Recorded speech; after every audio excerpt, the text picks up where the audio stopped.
Olá, o programa Destaque Portuário está no ar. Eu quero agradecer a sua audiência e tenho certeza que você vai viajar com a gente no programa de hoje. O entrevistado de hoje é o advogado especialista em Direito do Seguro e Direito dos Transportes. Ele é sócio-diretor na Machado, Cremonese, Lima e Gotas Advogados Associados, pós-graduado em Direito Internacional pela Universidade Católica de Santos, mestre em Direito Internacional, pós-graduado em Teologia pela Pontifícia Faculdade de Teologia Nossa Senhora da Assunção, professor de Direito Constitucional e Filosofia do Direito, professor de Direito da FUNENSEG, da Fundação da Escola Nacional de Seguros, presidente da IBDTrans, que é o Instituto Brasileiro de Direito dos Transportes, membro efetivo do Instituto de Advogados de São Paulo, Instituto dos Advogados Brasileiros, Instituto Brasileiro de Direito Constitucional, Instituto Brasileiro de Direito do Seguro. Ele é autor de artigos científicos publicados em revistas e cadernos jurídicos. O representante deste currículo espetacular é Paulo Henrique Cremonese, que a gente agradece estar aqui recebendo a nossa equipe no seu escritório, Paulo. Daniel, eu que agradeço ao telespectador do seu programa. E esse currículo não é tão espetacular assim, a generosidade do seu coração. Mas é muito bom estar aqui e poder conversar de coisas do nosso cotidiano profissional. Muito obrigado. A gente tem um conceito aqui no programa, Cremonese, que a gente quer conhecer primeiro a trajetória de vida e profissional daquele que a gente está entrevistando. Porque a gente sabe que o mundo ele acontece por aquilo que as pessoas praticam, né? E você tem uma história, você tem uma origem. Então, antes da gente avançar um pouco para a tua especialidade, vamos falar um pouco do Cremonese pessoa. Como é que é a tua trajetória de vida? Como é que você caiu realmente nesse ramo de direito do seguro, um ramo tão apaixonante, tão desafiador a cada dia, né? Eu caí literalmente. Eu fiz a faculdade de Direito, o primeiro ano da faculdade eu não me sentia vocacionado para o direito. Em verdade, eu queria ser fuzileiro naval. Olha só. Mas eu não havia conseguido passar na escola de oficiais da Marinha de Guerra porque eu fui reprovado em Química. Eu tive uma média excelente nas outras disciplinas, mas 1,5 ponto fulminaram a minha trajetória como um pretenso fuzileiro naval. E aí eu resolvi cursar o Direito, que era o sonho do meu pai militar. Meu pai é falecido, morreu este ano, em fevereiro. Ele era oficial da Marinha de Guerra do Brasil. Mas ele sempre foi apaixonado pelo Direito, então ele me incentivou a estudar o Direito. Quando eu entrei na faculdade, no primeiro ano da Universidade Católica de Santos, eu gostei do curso, me apaixonei e eu tive a extrema boa sorte de trabalhar com o pai do meu sócio, o falecido Dr. Rubens Walter Machado. Sempre que eu tenho oportunidade de agradecer publicamente, eu agradeço. Depois do meu pai, foi o homem que mais influenciou na minha vida. Bacana. Ele abriu as portas do direito do seguro, ele sempre trabalhou com esse segmento, como sócio, que ainda vive, é pai de um outro sócio meu, o Dr. Silvio Roberto Smera. Juntos eles criaram esse negócio e eu comecei como estagiário, me aprofundei, me especializei, fui advogado, membro do escritório do falecido Dr. Rubens, e quando ele morreu, tanto o filho dele como os outros dois sócios, o Márcio Gotas, o Luiz César Lima da Silva, nós nos juntamos e formamos essa sociedade, que já tem mais de 10 anos, todos juntos, é uma sociedade extremamente harmoniosa, nós nos amamos verdadeiramente e, graças a Deus, temos conquistado aí excelentes resultados no segmento. Bacana. O interessante é que você falou em 10 anos de sociedade, mas a gente está beirando quando você iniciou a atividade em 1990, que é o teu currículo. Isso. Eu me formei em 1993 e eu já trabalhava nesse segmento e depois eu dei sequência como funcionário, advogado funcionário do falecido Dr. Rubens Walter Machado e agora sócio do Machado Filho, do Luiz César Lima e do Márcio Gotas. E graças a Deus nós só temos realmente que agradecer todos os dias. É um segmento extremamente apaixonante. Eu tenho orgulho de trabalhar para o mercado segurador, que é um ilustre desconhecido. A sociedade em geral não conhece as particularidades do mercado segurador e nutre um certo preconceito. Há uma ideia errada que também está marmorizada no Poder Judiciário. Então o nosso trabalho ele é sedutor porque ele não se limita no campo empresarial, da advocacia empresarial.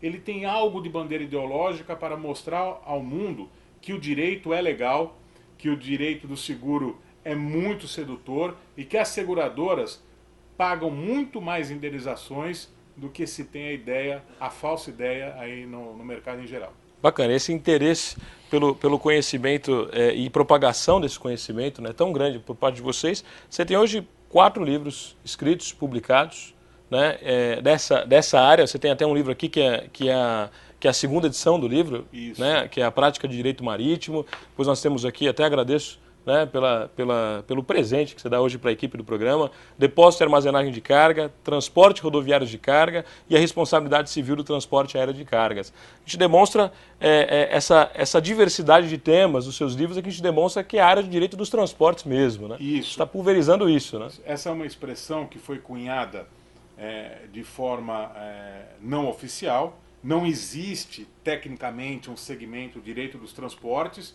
mas nós, com uma certa liberdade poética, uma licença poética, utilizamos para mostrar esse segmento dentro do direito do seguro.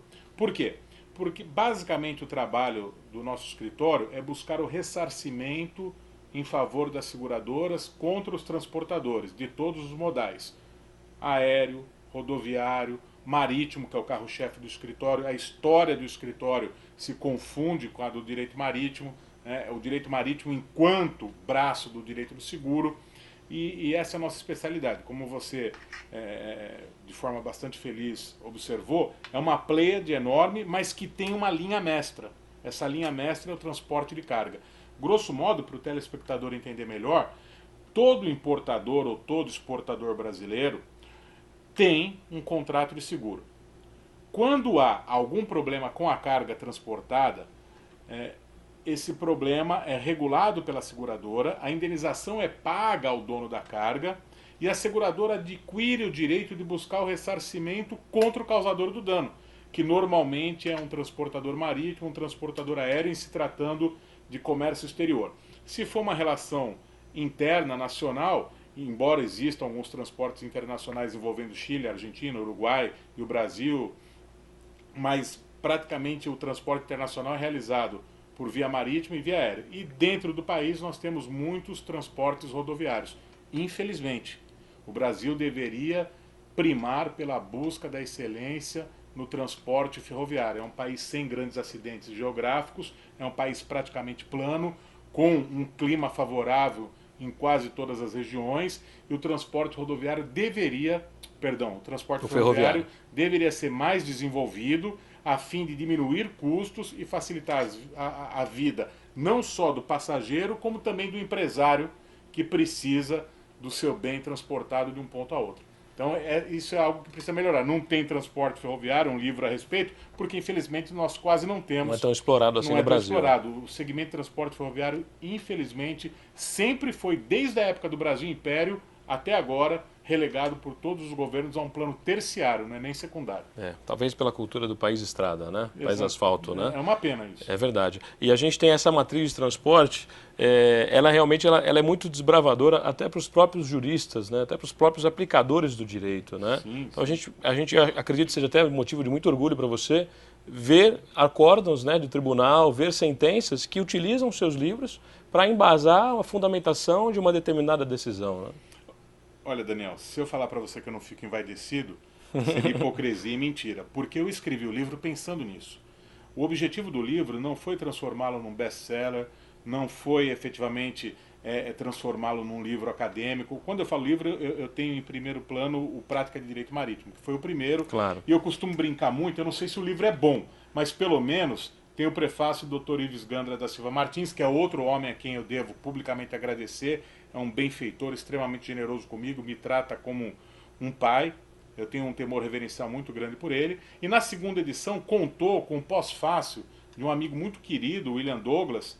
E ele é juiz federal, ele sim é autor de best-sellers. Um deles é Como Passar em Provas e Concursos. É um homem extremamente carismático. E eu tenho um projeto, eu posso até falar em primeira mão, você é o primeiro a saber disso publicamente. Opa, lançando aqui já. Lançando aqui. Eu tenho um projeto com ele, que é um livro sobre as virtudes cristãs aplicáveis ao trabalho. É um diálogo ecumênico. Ele com a visão protestante, porque ele é evangélico, é bem engajado, é uma pessoa extremamente honrada, muito participativa, e eu com a visão católica. Então nós buscamos o diálogo e mostrar que tudo está conectado. A fé, o trabalho. Eu acredito, algo assim inserido na minha personalidade, que o trabalho é meio de santificação da vida. Então você santifica a sua vida pelo trabalho, santifica a vida dos outros e santifica o próprio trabalho. O trabalho pode ser convertido numa forma de oração. Então nós pegamos essas visões das virtudes, as cardeais e teologais, e escrevemos um livro. Evidentemente que tem que ser um trabalho muito bem feito, porque você, sem tergiversar as suas convicções, tanto ele como protestante, eu como católico, nós temos que buscar aquilo que é comum. Uhum. Deixar de lado aquilo que é divergente, o que separa uma profissão de fé da outra, e buscar o que é comum. Mas o objetivo é levar uma mensagem extremamente positiva ao leitor de que é possível você, por meio de uma virtude teologal ou por meio de uma virtude cardeal, buscar um trabalho melhor. Então, para mim é muito gratificante ter uma pessoa como William Douglas no pós-fácil do livro. Mas sobre o livro, o objetivo primordial dele foi este livro, né, a Prática de Direito Marítimo, não o projeto. Foi traduzir o cotidiano profissional. Teses, o livro, eu sou muito honesto, logo na primeira página do livro, na primeira linha que eu escrevo, eu deixo bem claro que eu sou um advogado de seguradora de carga, então muito provavelmente a minha visão do direito é uma visão voltada a esse segmento.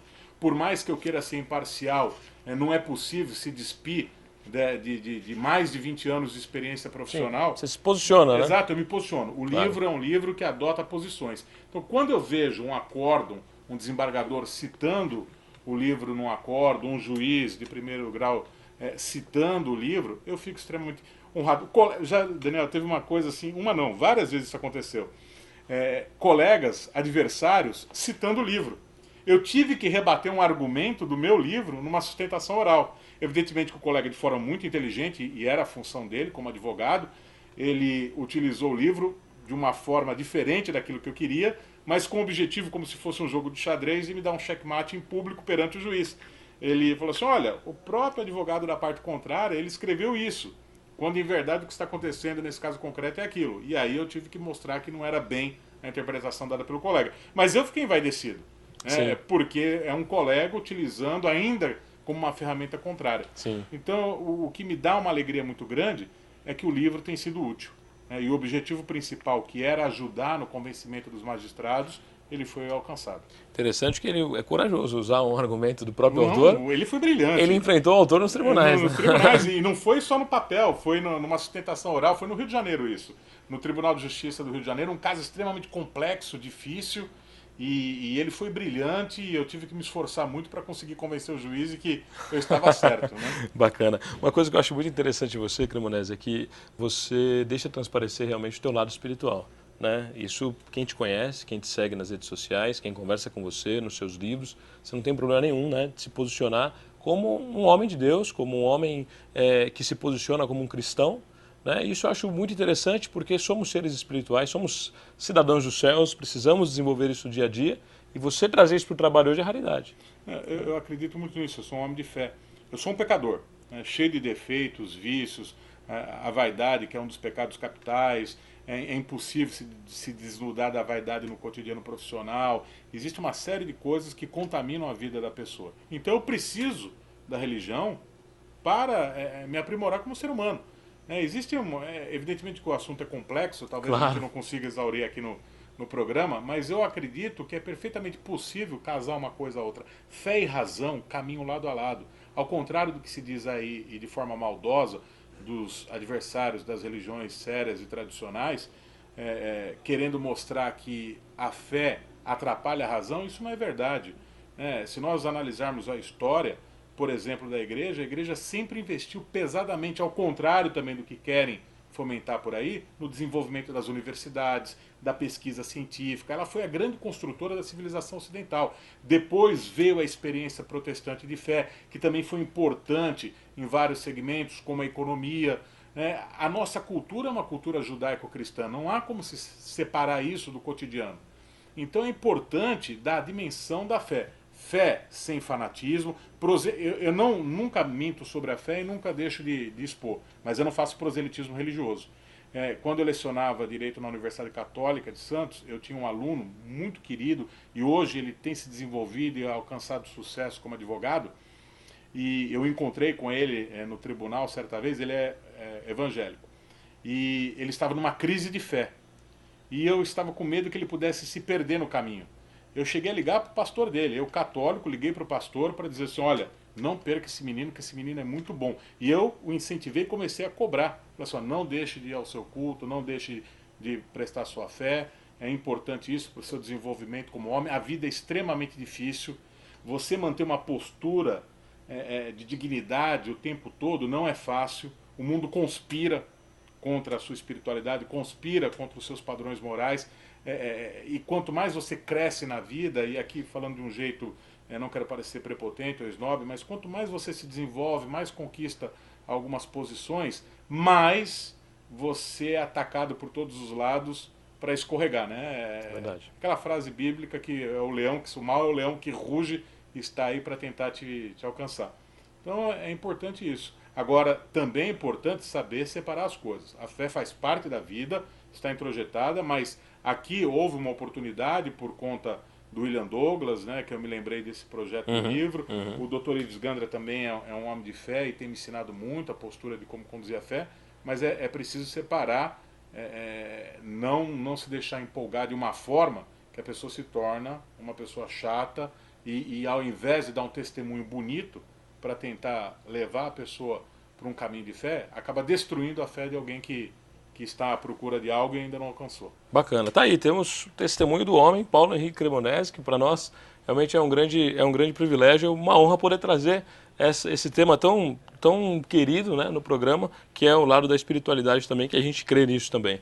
Eu vou deixar o próximo bloco, então, a gente enfrentar um pouquinho algumas questões, alguns fatos do dia a dia, do próprio direito do seguro, do direito dos transportes. Vamos falar um pouquinho de agentes de carga, a expressividade hoje na movimentação que eles têm hoje no comércio exterior. A gente volta no próximo bloco. Perfeito, senão o seu telespectador vai ficar bravo. Poxa, eu vim aqui para assistir sobre direitos dos transportes, direito de seguro, e eles estão falando de fé. Embora seja muito útil, né? Vamos também falar da parte... Com certeza. O que eu gosto do destaque portuário é mostrar para as pessoas que por trás de um grande homem, de um homem de sucesso, de um grande executivo, uma pessoa realmente que tem desenvolvido e desempenhado um bom trabalho no setor portuário, no setor do transporte, do comércio exterior, existe um homem por trás disso, com fé, com razão, existe um homem que realmente faz acontecer. É isso que a gente quer mostrar. Até para quem está começando, saber que é possível avançar. E uma outra coisa que, se você me permite, eu gostaria de falar. Por favor, eu me lembro, foi muito bonito isso. Havia uma capela lá na Universidade Católica, aí eu já não era mais aluno, era professor, e alguns alunos gostavam muito de mim, mais jovens, e às vezes tem aquela visão contrária à religião, as universidades de uma forma geral, mesmo as confessionais, católicas ou protestantes, tem vários professores que bombardeiam a fé, né, que jogam contra a instituição que trabalham. Então esses alunos recebiam, desde a época do colegial até a universidade, informações negativas sobre a fé e não estavam compromissados. Mas eles gostavam de mim. E eles observavam que eu sempre ia para a capela e vinham de joelhos, rezando antes de começar as aulas. E eles falaram, mas professor, segundo eles, você é um homem tão inteligente, um homem culto, como é que você reza? Eu falei, justamente por rezar que eu consigo ser inteligente e culto, porque se eu não rezasse, eu não teria nada, nenhuma virtude que não fosse dada do céu. Né? Essa é uma convicção minha, não estou dizendo que quem não reza não seja inteligente. Sim. Mas para mim, isso é extremamente importante. Claro, claro. Bacana. Então no próximo bloco, você não perde aqui, Paulo Henrique Cremonese.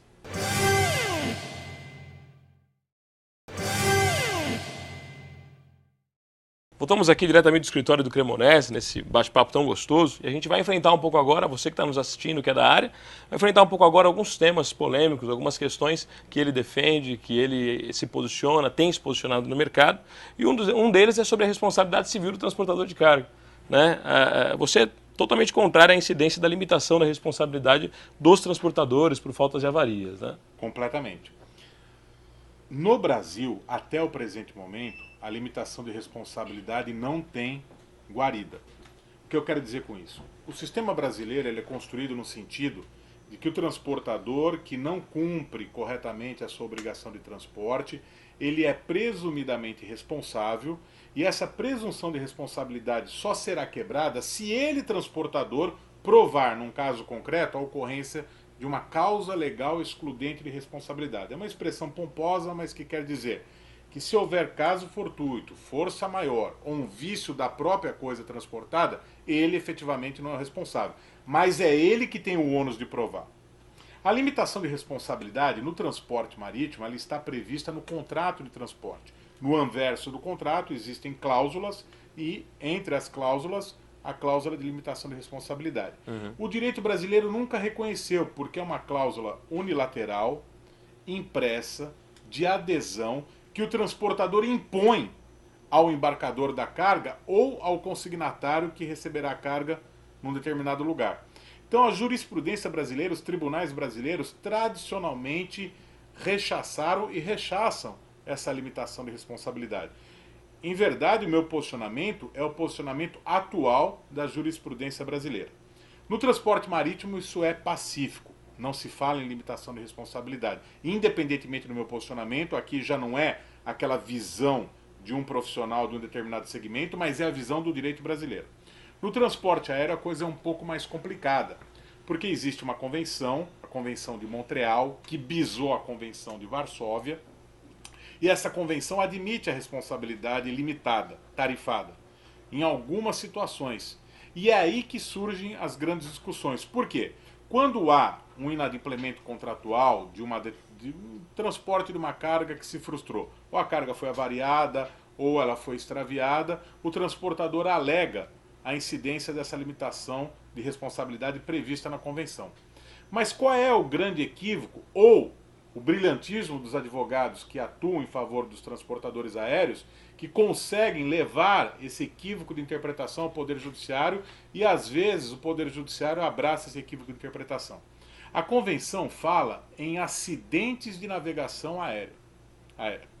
Os acidentes não são as mesmas coisas do que as faltas e avarias. O acidente é literalmente quando o avião cai.